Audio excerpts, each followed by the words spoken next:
Shalom my dears, happy Sunday. Sebelum kita mulai ibadah, ada beberapa hal yang perlu kita perhatikan. Yang pertama, kami mengucapkan selamat datang bagi teman-teman yang baru pertama kali hadir di dalam ibadah online ini. Bagi teman-teman yang ingin bergabung di dalam keluarga rohani, teman-teman juga dapat menghubungi nomor di bawah ini. Yang kedua, pastikan kalian sedang dalam keadaan fokus, tidak mengerjakan sesuatu yang lain, dan ikuti pujian penyembahan, dengarkan firman, serta satukan hati ketika berdoa. Yang ketiga, jangan lupa untuk bagikan link video ini ke teman atau keluarga kalian. Yang keempat, jangan lupa klik like dan subscribe channel video ini dan follow Instagram @ajijogja agar kalian tidak ketinggalan informasi. Yang kelima, kami mengucapkan selamat ulang tahun bagi teman-teman kami yang berulang tahun di bulan Mei. Yang terakhir, tetap jaga kesehatan, kebersihan, dan ikuti himbauan dari pemerintah. Selamat beribadah, Tuhan Yesus memberkati. Sebelum kita memulai ibadah kita hari ini, kita akan berdoa terlebih dahulu. Tuhan, terima kasih Tuhan untuk hari ini Bapa. Kami dapat berkumpul bersama kembali Tuhan untuk memuji Engkau kembali Tuhan, untuk mendengarkan isi hati-Mu kembali Bapa. Kiranya Bapa Kau yang sertai Tuhan ibadah kami Tuhan dari awal sampai akhir Bapa. Tuhan, kami tidak ingin ambil sedikit pun kemuliaan Tuhan dalam ibadah ini Bapa. Kiranya Tuhan, biar Engkau satu-satunya Tuhan yang dimuliakan Tuhan. Terima kasih juga Tuhan untuk berkat penyertaan-Mu Tuhan dari awal sampai akhir Bapa. Tuhan, kami serahkan Tuhan seluruh hidup kami, rancangan dan masa depan kami kepada Engkau Bapa. Kiranya juga Tuhan, agar kami bisa tetap fokus Tuhan dan menerima pesan yang ingin Kau sampaikan Tuhan kepada kami Tuhan dimanapun kami berada Tuhan saat ini Bapa. Juga Kau Tuhan yang ambil alih Tuhan dalam setiap hidup kami Bapa. Terima kasih Tuhan, hanya dalam nama-Mu Tuhan kami percaya mendoa, haleluya, amin.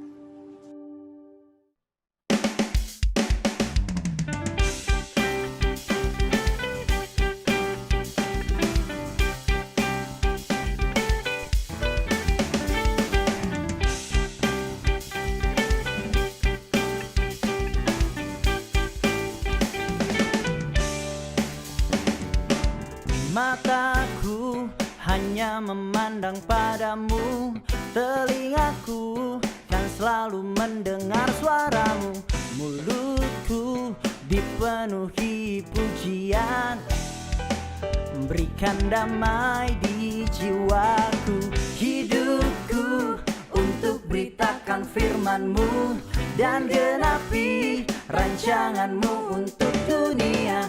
Dengan kuasa yang Kau berikan bagiku, pakaiku jadi saksi-Mu. Dia ada di sini, Yesus ada di sini. Dia ada bagiku, Dia ada bagimu.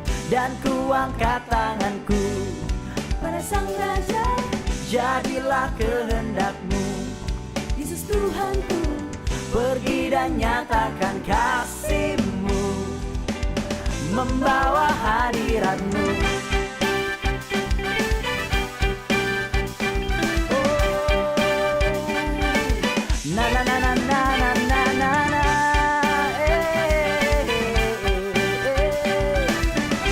Mari bersama-sama dimanapun berada katakan, hidupku, hidupku untuk beritakan firman-Mu dan genapi rancangan-Mu untuk dunia. Dengan kuasa yang Kau berikan bagiku, pakaiku jadi saksi-Mu. Dia ada di sini, Yesus ada di sini. Dia ada bagiku, Dia ada bagimu. Dan ku angkat tanganku pada Sang Raja. Jadilah kehendak-Mu, Yesus Tuhanku. Pergi dan nyatakan kasih-Mu, membawa hadirat-Mu.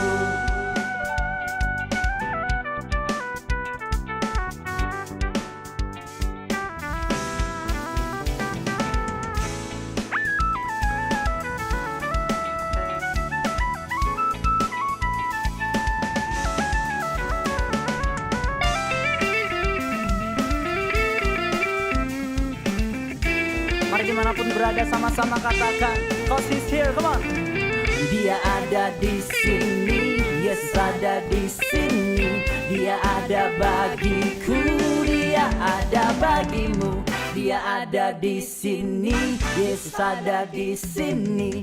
Dia ada bagiku, Dia ada bagimu. Dan ku angkat tanganku, jadilah kehendakmu. Pergi dan nyatakan kasih-Mu, membawa hadiran-Mu. Dan ku angkat tanganku pada Sang Raja, jadilah kehendak-Mu, Yesus Tuhanku.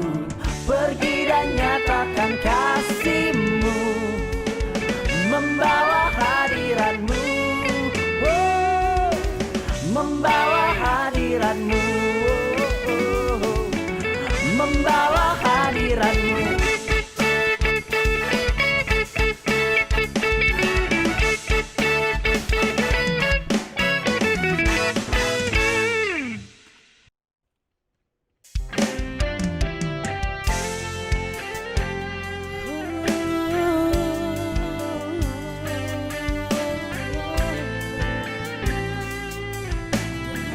Apakan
hatiku menyembahmu Yesus.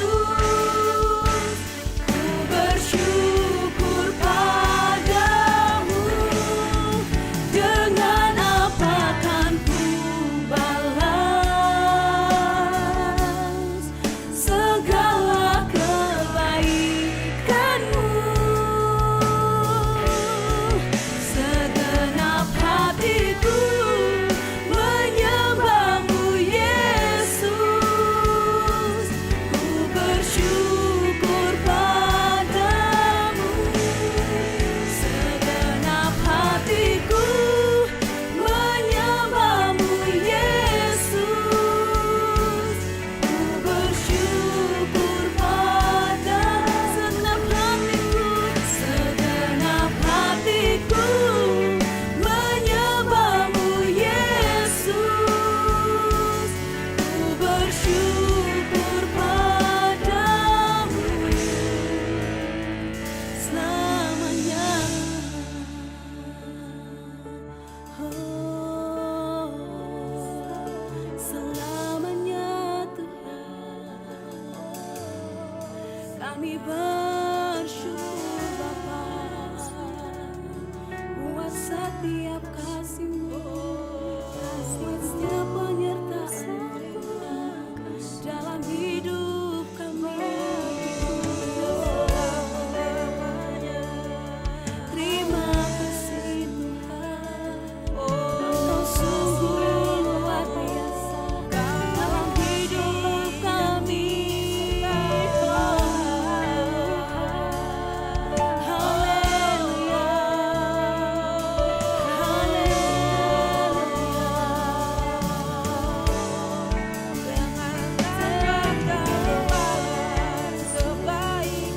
kami sembah kebaikan, kami tinggikan nama-Mu.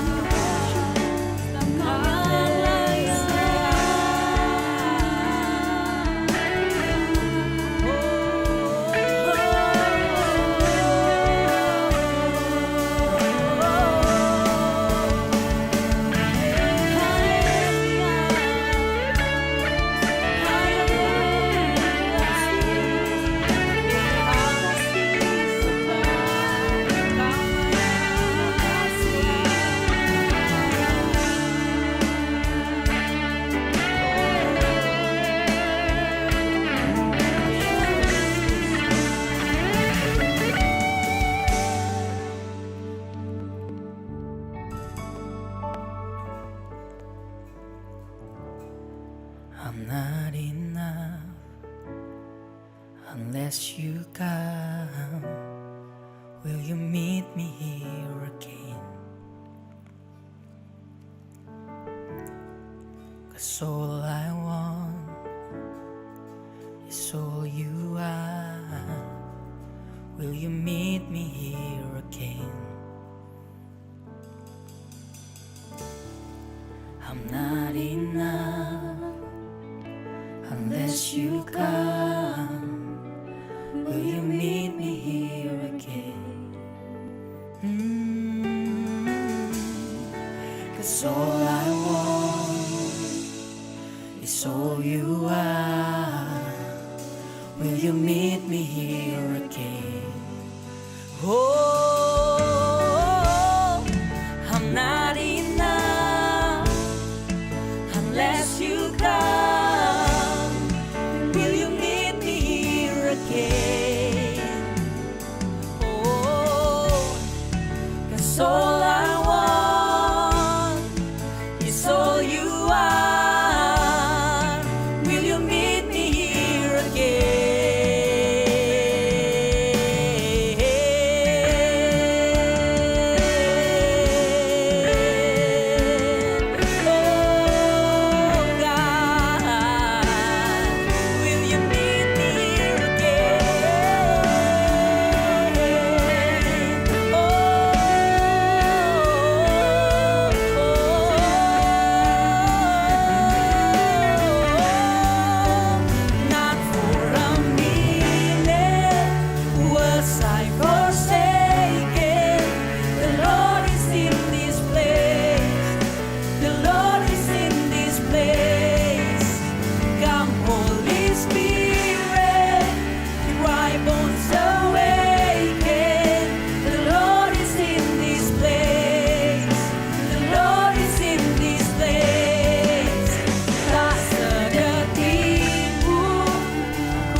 Datang Roh Kudus, kuasa-Mu bangkitkan. Kau hadir di sini, Kau hadir di sini.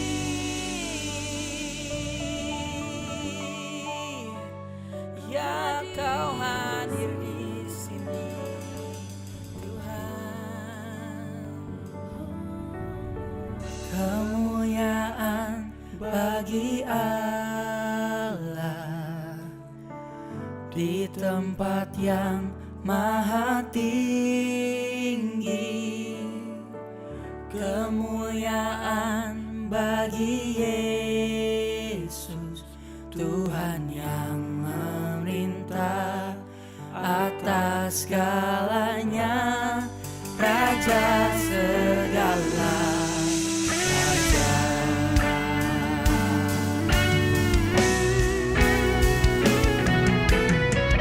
Kemuliaan bagi Allah di tempat yang maha tinggi. Kemuliaan bagi Yesus, Tuhan yang memerintah atas segalanya, Raja segala raja. Kemuliaan bagi Allah di tempat yang maha tinggi. Kemuliaan bagi Yesus, Tuhan yang memerintah atas segalanya, Raja segala raja. Tuhan yang memerintah atas segalanya, Raja segala raja. Tuhan yang memerintah atas segalanya, Raja segala raja.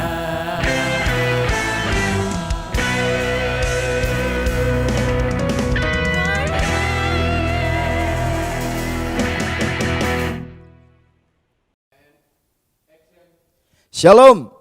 Ya, saya percaya kasih karunia anugerah Tuhan luar biasa dalam hidup kita. Kita sedang bersiap untuk masuk di new normal, Bapak Ibu Saudara, dan saya percaya penyertaan Tuhan sempurna atas setiap kita. Mari sebelum kita mendengarkan firman Tuhan, kita sama-sama berdoa. Tuhan, kami mengucap syukur kalau hari ini kami masih ada, Tuhan, untuk kami boleh menikmati berkat-berkat yang Tuhan berikan, curahkan, sediakan bagi hidup kami. Dan terima kasih Tuhan Yesus buat segala sesuatu yang Kau kerjakan dalam kehidupan kami.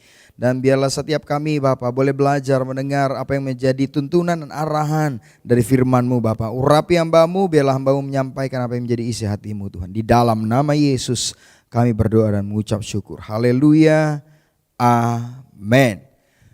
Haleluya. Tidak ada yang satu kebetulan bahwa di hari pencurahan Roh Kudus ini saudara kita ada di tengah-tengah, di mana kita juga disuruh untuk banyak-banyak di rumah menanti-nantikan saudara. Tidak hanya menantikan, saya percaya tidak hanya menantikan pandemi ini berlalu, tapi ada hal yang lebih penting, yaitu kita menanti-nantikan bagaimana Tuhan bekerja dalam kehidupan kita.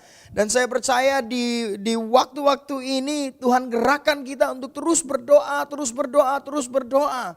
Baik di dalam keluarga kita, baik juga dengan komunitas di gereja kita terus berdoa. Karena saya percaya ketika kita menabur doa dalam setiap hari saudara, saya percaya setiap kita dipakai Tuhan untuk dijadikan alat untuk menyatakan kemuliaannya melalui doa-doa kita. Dan hari ini adalah hari Pentakosta, di mana kita memperingati pencurahan Roh Kudus 2000 tahun yang lalu, di mana murid-murid Yesus berkumpul, rasul-rasul berkumpul di loteng Yerusalem dan mereka menerima pencurahan Roh Kudus.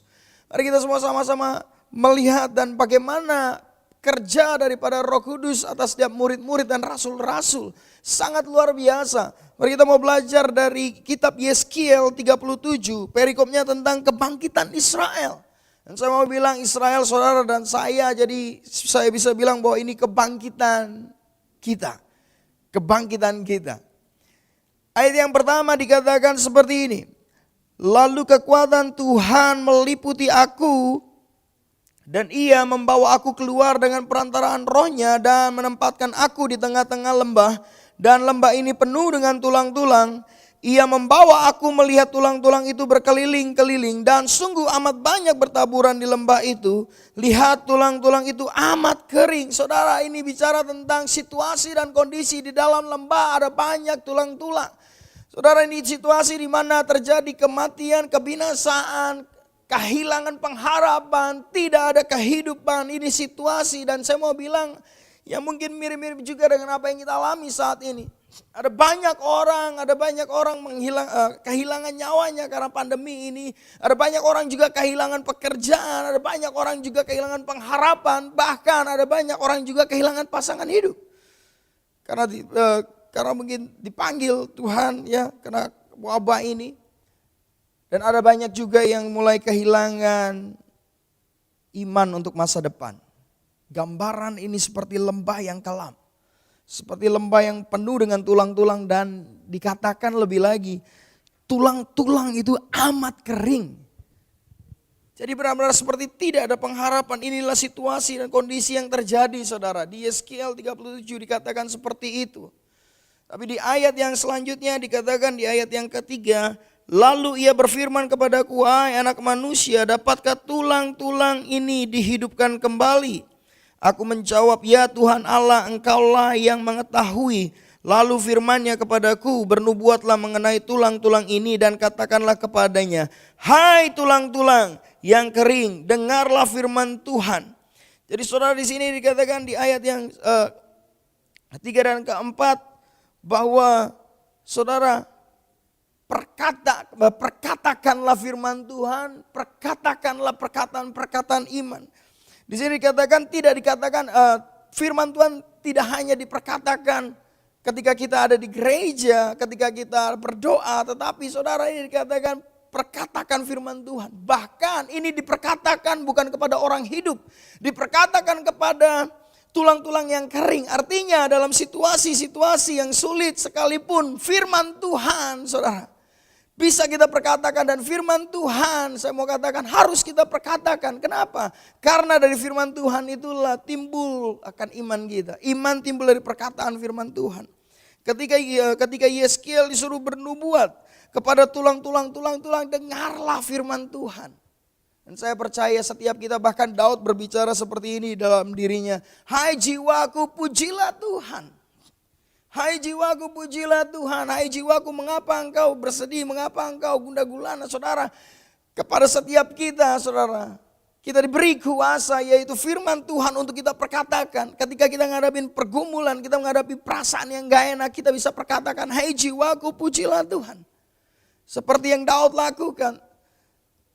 Di ayat selanjutnya dikatakan di ayat yang kelima, beginilah firman Tuhan Allah kepada tulang-tulang ini, aku memberi nafas hidup di dalammu supaya kamu hidup kembali. Jadi jelas bahwa yang memberi kehidupan itu adalah firman Tuhan.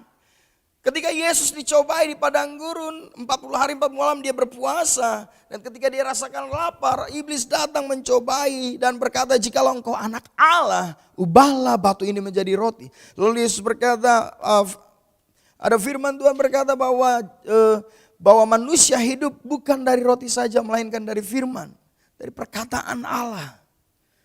Jadi ini jelas bahwa firman Tuhan itulah yang membawa kehidupan. Firman Tuhan itulah yang memberi kehidupan. Dan bahkan Yesus juga berkata bahwa akulah jalan.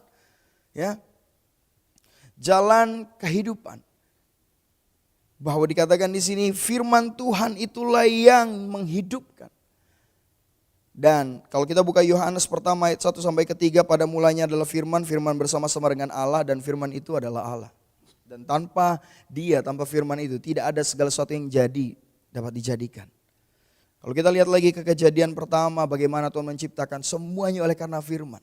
Jadi di situasi dalam lembah ini, lembah di mana tidak ada pengharapan, tidak ada kehidupan, tulang-tulang amat kering, Yeskiel diminta Tuhan untuk bernubuat, diperintahkan Tuhan bernubuat. Hai tulang-tulang, dengarlah firman Tuhan.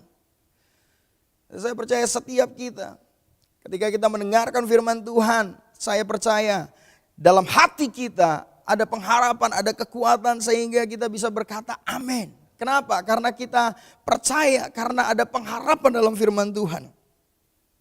Dan ketika di ayat yang kelima, lalu Yeskiel bernubuat di ayat yang kelima, dikatakan seperti ini.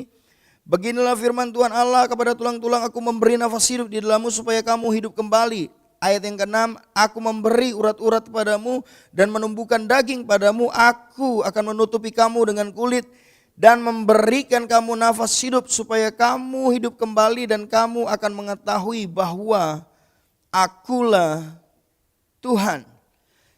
Jadi saudara dikatakan ketika Yeskiel bernubuat pada tulang-tulang mulai muncullah urat-urat lalu daging-daging dan kulit menutupi. Jadi saya percaya bahwa Tuhan bekerja itu step by stepnya tepat sekali. Tidak pernah salah sasaran saudara. Bayangin kalau kulit duluan yang tumbuh di tulang lalu urat lalu daging, itu aneh saudara. Artinya pekerjaan Tuhan tidak pernah meleset, selalu tepat. Mulai urat-urat tumbuh lalu daging lalu kulit, itu sempurna saudara. Ayat selanjutnya di ayat yang ke-7. Lalu aku bernubuat seperti diperintahkan kepadaku dan segera sesudah aku bernubuat kedengaranlah suara sungguh suatu suara berderak-derak dan tulang-tulang itu bertemu satu sama lain. Sedang aku mengamat-amatinya, lihat urat-urat ada dan daging tumbuh padanya. Kemudian kulit menutupinya tetapi mereka belum bernafas. Maka firman-Nya kepadaku, bernubuatlah kepada nafas hidup itu. Bernubuatlah hai anak manusia.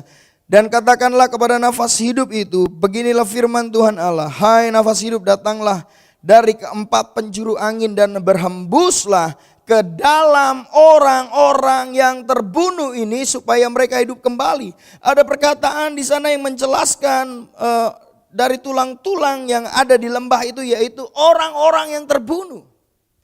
Orang-orang yang terbunuh di situ tidak ditulis matinya karena apa. Tulang-tulang itu tidak ditulis. Tidak ditulis bagaimana mereka mati. Artinya kata terbunuh itu sendiri adalah suatu situasi yang dijelaskan bahwa mereka mati secara tidak wajar, terbunuh. Orang-orang yang terbunuh yang mati tidak wajar. Lalu dikatakan di sini di ayat yang 9, orang-orang yang saya mau katakan bahwa orang-orang yang tidak punya status. Orang-orang yang terlupakan, orang-orang yang mungkin sudah dilupakan saudara. Orang-orang yang terbunuh, tidak ada status, tidak ada nama sama sekali. Di sana hanya disebutkan orang-orang yang terbunuh. Mungkin dalam lembah situasi yang sulit, situasi yang susah saat ini. Dulu yang kita kira saudara ya ternyata tidak ingat sama sekali dengan kita. Dulu yang kita kira sahabat, bahkan ketika kita minta tolong dia rasanya bahkan mungkin nomor kita diblok gitu saudara ya. Seperti terlupakan, bahkan tidak dihiraukan. Inilah gambaran orang-orang yang terbunuh. Orang-orang yang pengharapannya hilang, orang-orang yang pengharapannya sirna. Inilah orang-orang yang terbunuh. Sehingga ketika dikatakan, misalnya ditanyakan bagaimana, apakah engkau punya tujuan nanti ke depannya setelah pandemi ini. Dia akan berkata, nggak tahu, saya nggak tahu dan lain sebagainya. Kenapa? Kondisinya parah seperti tulang-tulang yang kering. Orang-orang terbunuh, orang-orang yang nggak punya status yang jelas, orang-orang yang tidak memiliki identitas, hanya dikatakan orang-orang yang terbunuh. Tetapi lihat ayat selanjutnya, luar biasa terjadi saudara. Di ayat yang ke-10.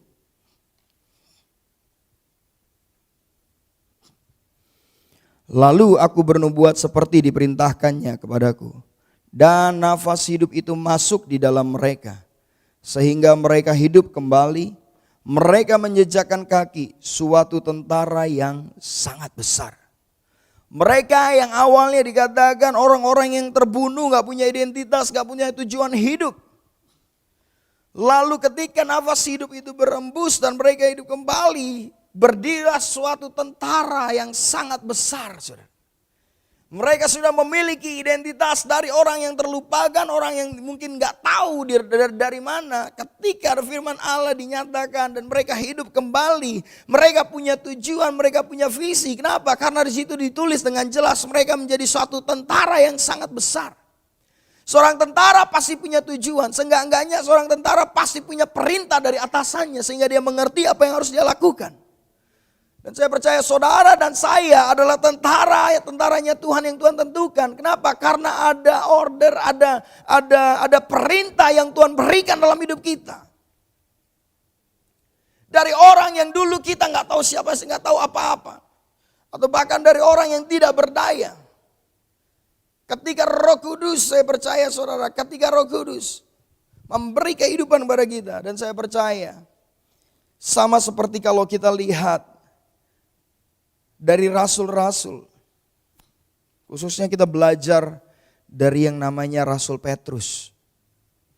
Sebelum pencurahan Roh Kudus, Petrus yang merasa dirinya dia sanggup menolong Tuhan. Bahkan dia berkata, Tuhan, aku rela mati bagi Engkau. Lalu Yesus berbicara kepadanya, sebelum ayam berkokok 3 kali, engkau sudah menyangkal aku 3 kali. Petrus yang awalnya mencoba dengan kekuatannya mengikuti Tuhan, gagal.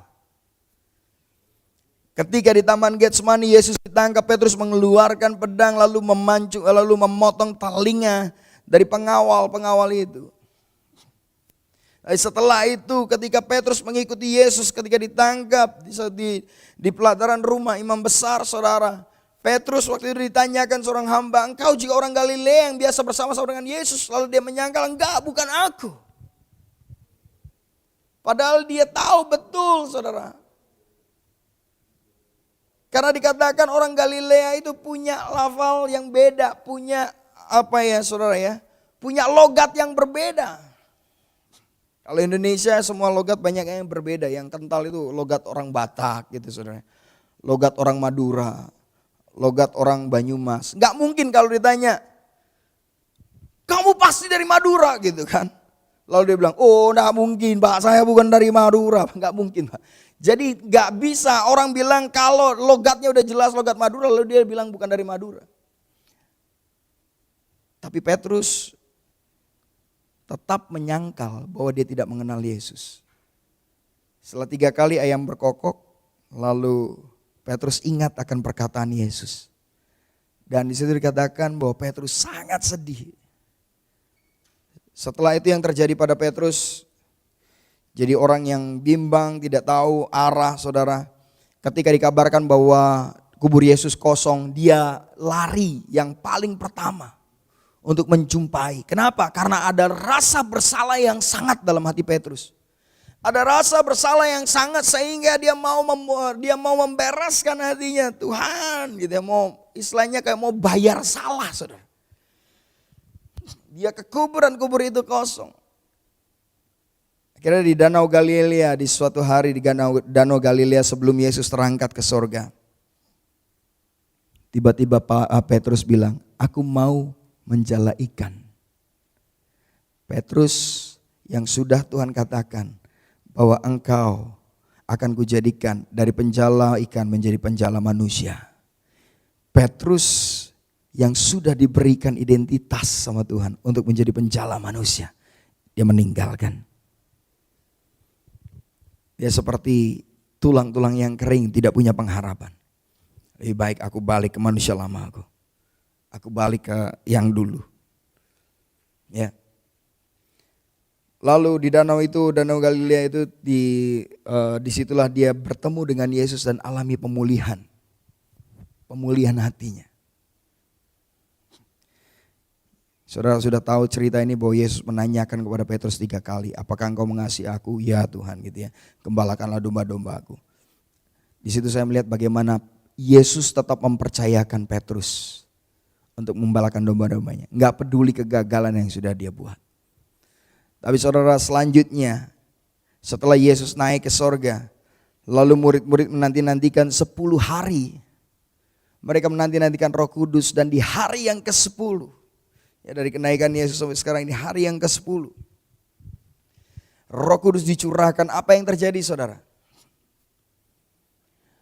Rasul-rasul dipenuhi oleh kuasa Roh Kudus, dipenuhi oleh pencurahan Roh Kudus. Pencurahan Roh Kudus ini bukan, saudara, ini bukan yang maksud saya bukan manusia yang buat-buat, tapi ini sudah dijanjikan Tuhan. Bahkan dari zamannya Yesaya, Yeremia, Yeskiel sudah dijanjikan bahwa aku akan mencurahkan Rohku. Dan di zaman Yoel juga dipertegas, aku akan mencurahkan Rohku ke atas semua manusia, baik anak-anak kecil, baik orang-orang dewasa. Dan inilah waktunya Roh Kudus dicurahkan dalam hidup kita. 2000 tahun yang lalu, awal-awalnya itu Pentakosta pertama di loteng Yerusalem, saudara. Di sanalah murid-murid berkumpul, mereka menanti-nantikan Roh Kudus. Dan di hari yang ke-10, saudara, di peristiwa Pentakosta, lalu lidah-lidah api menyambar mereka. Dan setelah itu apa yang terjadi, saudara? Ya setelah itu yang terjadi, Petrus di Kisah Rasul 2, dia berkhotbah, 3.000 orang bertobat. Karena 3.000 orang itu baru laki-laki saja, saudara. Waktu murid-murid dan rasul-rasul ini dipenuhi Roh Kudus, orang-orang bilang mereka sedang mabuk. Lalu Petrus bilang, mana mungkin, ini masih pagi hari, mana mungkin mabuk. Mereka dipenuhi Roh Kudus, dan Petrus menjelaskan panjang lebar. Padahal sebelumnya dia nggak berani muncul, saudara. Dia nggak berani tampil ke depan. Kenapa? Karena saya percaya itu adalah peristiwa Pentakosta itu, saudara, itu hampir sama seperti Lebaran, di mana semua orang kumpul jadi satu di Yerusalem. Dan di sana juga ada orang-orang yang meneriakkan salib kepada Yesus. Ada orang-orang Farisi juga yang menyalibkan Yesus. Dan murid-murid ini kumpul di loteng Yerusalem, mengunci pintunya. Kenapa? Karena takut. Tapi setelah ada pencurahan Roh Kudus, dari orang yang takut, dari orang yang tidak berdaya, diubahkan menjadi satu tentara. Petrus dari orang yang takut diubahkan. Dan dia berkhotbah dengan berapi-api. Dia nyatakan, bahkan dikatakan, bertobatlah dan berilah dirimu dibaptis dalam nama Bapa, Putra, dan Roh Kudus, dalam nama Tuhan Yesus. Petrus yang tadinya menarik diri, merasa tidak berdaya, merasa tidak berharga, karena sudah menyangkal Yesus. Tapi oleh pencurahan Roh Kudus, pengurapan yang daripada Tuhan memampukannya. Dia memiliki api yang menyala-nyala dalam melayani Tuhan. Tidak hanya itu, pelayanan Petrus disertai dengan kuasa yang luar biasa. Ketika Petrus berjalan ke bait Allah, ada seorang pengemis yang lumpuh sekitar sudah 30 tahun. Lalu pengemis ini berharap Petrus memberikan sesuatu kepadanya. Tetapi Petrus berkata, padaku tidak ada emas dan perak padaku. Tetapi demi nama Yesus orang Nazaret itu, berjalanlah. Maka orang lumpuh ini berjalan. Petrus yang tadinya dia menarik diri, bahkan mau meninggalkan pelayanan, dipakai Tuhan luar biasa ketika mengalami pencurahan Roh Kudus. Bahkan dikatakan kalau kita baca Kisah Para Rasul, orang-orang menaruh orang-orang sakit di pinggir-pinggir jalan. Sekiranya Petrus lewat, bayangannya menjamah mereka dan sembuh, saudara. Sama seperti apa yang firman Tuhan katakan, bagi mereka yang percaya kepadaku, kata Kristus, mereka juga akan melakukan perkara-perkara bahkan yang lebih besar daripadaku. Saya baca, sepanjang saya baca Alkitab, belum ada diceritakan bahwa bayangan Yesus menyembuhkan. Bukan berarti Yesus gak hebat, saudara, bukan. Tetapi Yesus pakai luar biasa Petrus. Bayangannya menyembuhkan. Ketika ada pencurahan Roh Kudus, ketika murid-murid dipenuhi oleh Roh Kudus, maka mereka diberikan keberanian yang luar biasa. Lalu Petrus juga, saudara, kalau kita baca di Kisah Rasul ayat 4:18-19, di mana Petrus diperhadapkan ke mahkamah agama. Lalu disuruh dengan keras, jangan lagi beritakan tentang Yesus. Lalu mereka berkata, Petrus dan Yohanes bilang gini, silakan pertimbangkan, lebih baik taat kepada Allah atau taat kepadamu. Lalu mereka dilepaskan dan mereka semakin memberitakan tentang Yesus. Lalu rasul-rasul ditangkap termasuk Petrus. Mereka ditangkap di Kisah Rasul 5 ayat 39-40. Mereka ditangkap dan disesah.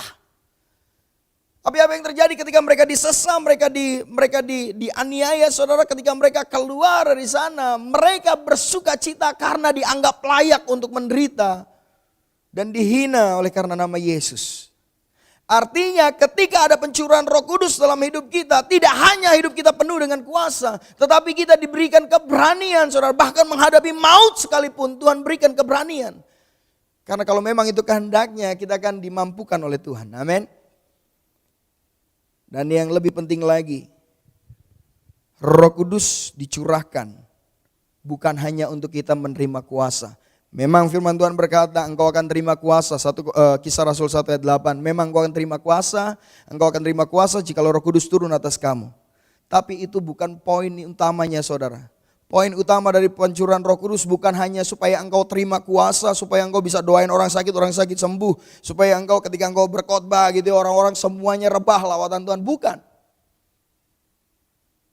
Bukan hanya soal kuasa yang Tuhan nyatakan di sana di Kisah Rasul 1 ayat 8.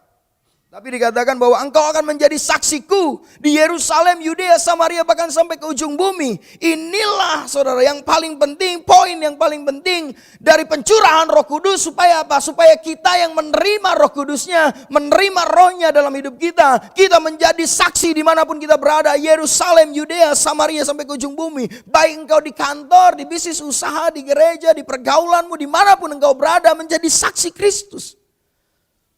Kalau kita sudah menerima pencurahan Roh Kudus, mungkin kau sudah bertobat dan lahir baru menerima pencurahan Roh Kudus, menerima karunia-karunia bahasa roh. Mungkin kau sudah terima itu 10 tahun yang lalu, 5 tahun yang lalu, 2 tahun yang lalu. Tetapi engkau belum menyampaikan atau bersaksi bagi Yesus.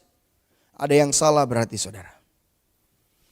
Karena tujuan utama engkau diperlengkapi dengan kuasa yang daripada Tuhan adalah supaya engkau menjadi saksi Yesus.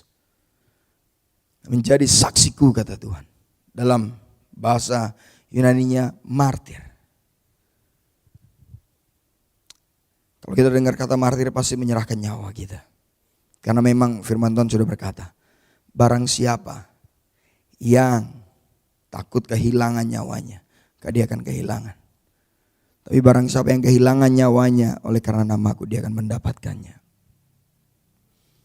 Jadi saya percaya bahwa peristiwa Pentakosta, pencurahan Roh Kudus, bukan hanya sekedar buat kita dibangkitkan dari tulang-tulang yang amat kering di dalam lembah menjadi satu tentara yang besar. Tidak hanya sekedar itu. Tapi kita menjadi saksi-saksi Tuhan, menjadi tentara-tentaranya Tuhan yang menyampaikan kesaksian Kristus. Bagaimana Tuhan menyelamatkan hidup kita. Bagaimana Tuhan mempertobatkan hidup kita. Bagaimana Tuhan menjamah hidup kita, mengubahkan hidup kita. Saksikan, saudara.